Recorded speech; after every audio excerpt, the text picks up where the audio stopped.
Baldatun thayyibatun wa rabbun ghafurun. Aman aman Indonesia Raya aman.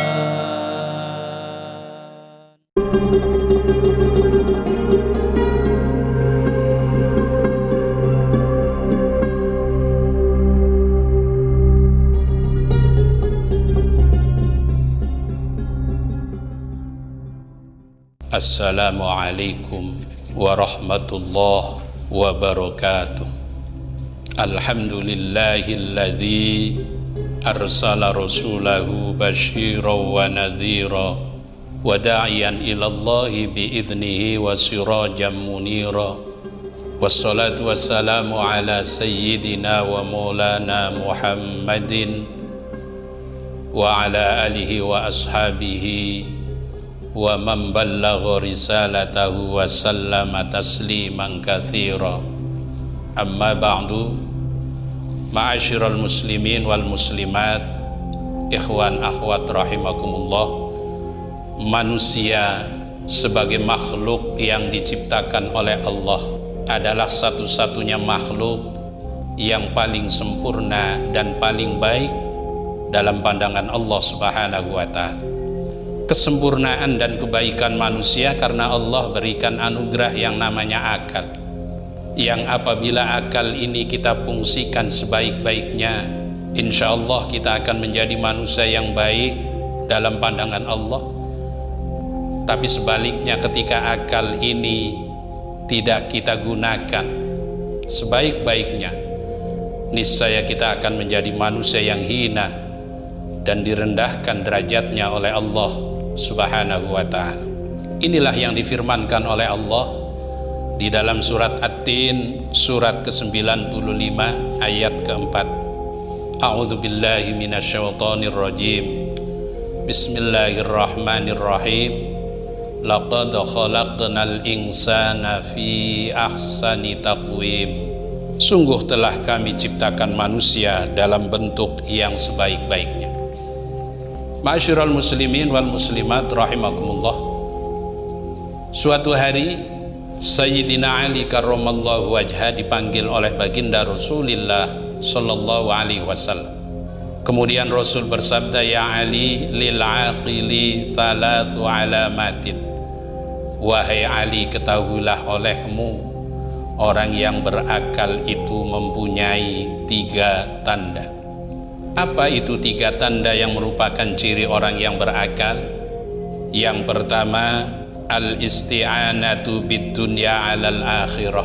Orang yang mampu menjadikan dunia yang ada di genggamannya sebagai sarana untuk mencapai kebahagiaan di akhirat. Manusia dalam menjalani kehidupan dunia ini selalu membutuhkan yang namanya dunia, membutuhkan yang namanya materi. Allah tidak melarang kita untuk mencari dunia. Allah pun tidak melarang kita untuk mengumpulkan materi, tapi jadikan dunia dan materi sebagai sarana untuk mencapai keridhaan Allah dan mencapai kebahagiaan kita di akhirat kelak. Jangan sampai gara-gara dunia kita lupa kepada Allah. Ini yang dijelaskan oleh Allah di dalam surat Al-Munafiqun ayat 9. A'udzu billahi minasyaitonir rajim. Bismillahirrahmanirrahim. Ya ayyuhalladzina amanu la tulhikum amwalukum wala auladukum an dzikrillah wa may yaf'al dzalika faulaika humul khasirun. Wahai orang-orang yang beriman, janganlah harta bendamu dan anak-anakmu melalaikan kamu dari mengingat Allah, dan barang siapa berbuat demikian, maka mereka itulah orang yang rugi. Ma'asyiral muslimin wal muslimat rahimakumullah. Ayat ini memberikan pelajaran. Kita tidak dilarang mencintai dunia, kita pun tidak dihalang-halangi untuk menyayangi anak dan keluarga. Tapi manakala kecintaan kita kepada dunia, sayang kita kepada anak dan keluarga sampai menjadikan kita lupa kepada Allah, lupa beribadah, lupa melaksanakan perintahnya. Inilah hakikatnya orang yang akan mengalami kerugian yang besar nanti di yaumil akhir. Na'udzubillah min dzalik. Ma'asyiral muslimin wal muslimat rahimakumullah. Kemudian yang kedua, ciri orang yang berakal, kata Nabi, waqtimalul jafa, orang yang mampu mengatasi rasa malas. Dalam menjalani kehidupan ini, tidak selamanya kita menjadi orang yang rajin, orang yang semangat, tapi suatu ketika kita akan dihadapkan dengan sifat malas. Yang kita harus paham, pada saat malas itu datang, hakikatnya kita sedang berperang melawan musuh yang paling nyata adalah setan. Jangan kita ikuti ajakan setan.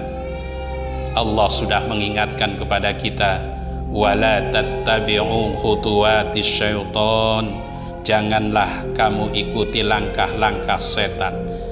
Pada saat kita malas, lawan malas itu, karena itu sesungguhnya datang dari setan, sehingga kita tidak menjadi orang yang diperbudak oleh setan, tapi justru mampu mengalahkan setan yang selalu menjerumuskan kita untuk menjadi manusia yang jauh dari Allah Subhanahu wa ta'ala.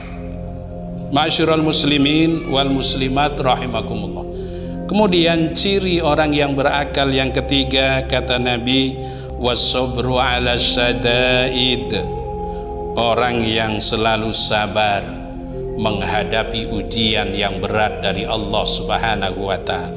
Ma'asyiral muslimin wal muslimat rahimakumullah. Sebagai orang yang beriman kepada Allah, kita harus siap menghadapi ujian dari Allah, apapun bentuknya ujian itu. Karena manusia hidup di alam dunia akan selalu diuji oleh Allah, ujian keburukan maupun ujian kebaikan. Dan ini yang dijelaskan oleh Allah, a'udzubillahi minasyaitonir rajim. Bismillahirrahmanirrahim. Kullu nafsin dha'iqatul maut wa lanabluukum bisyarri wal khairi fitnah. Setiap yang bernyawa pasti akan merasakan mati, dan pasti akan aku uji mereka, ujian keburukan maupun ujian kebaikan. Ma'asyiral muslimin wal muslimat rahimakumullah. Ketika kita sabar menghadapi ujian dari Allah Subhanahu wa ta'ala, kita akan menjadi manusia yang mendapatkan nilai ibadah, nilai kebaikan dari Allah, dan ini merupakan ciri orang yang beriman. Yang baginda Rasulullah sallallahu alaihi wasallam bersabda, fis sabri ala ma takrahu khairun katsir. Sabar ketika menghadapi sesuatu yang tidak kita harapkan, di dalamnya ada kebaikan-kebaikan yang begitu banyak, yang itu akan diberikan kepada hamba-hamba Allah yang selalu sabar menghadapi ujiannya. Dan ini dijelaskan oleh Allah di dalam surat Ali Imran, surat yang ketiga ayat 146. A'udzubillahi minasyaitonir rajim. Bismillahirrahmanirrahim. Wallahu yuhibbus sabirin. Allah begitu mencintai orang-orang yang selalu bersabar. Ma'asyiral muslimin wal muslimat rahimakumullah.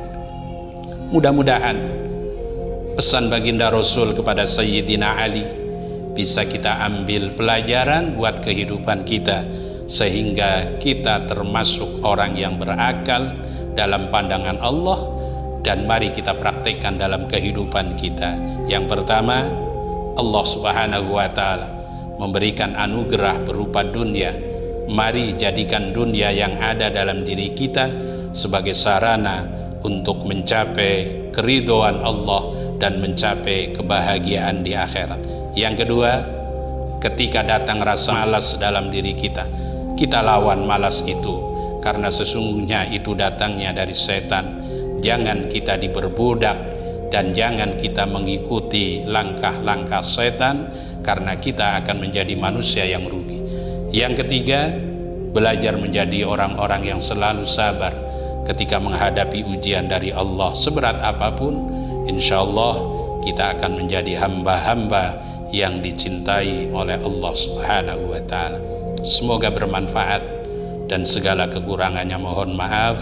Ilal liqa'i ma'as salamah wallahul muwafiq ila aqwamit thoriq wal afa minkum. Assalamu alaikum warahmatullahi wabarakatuh.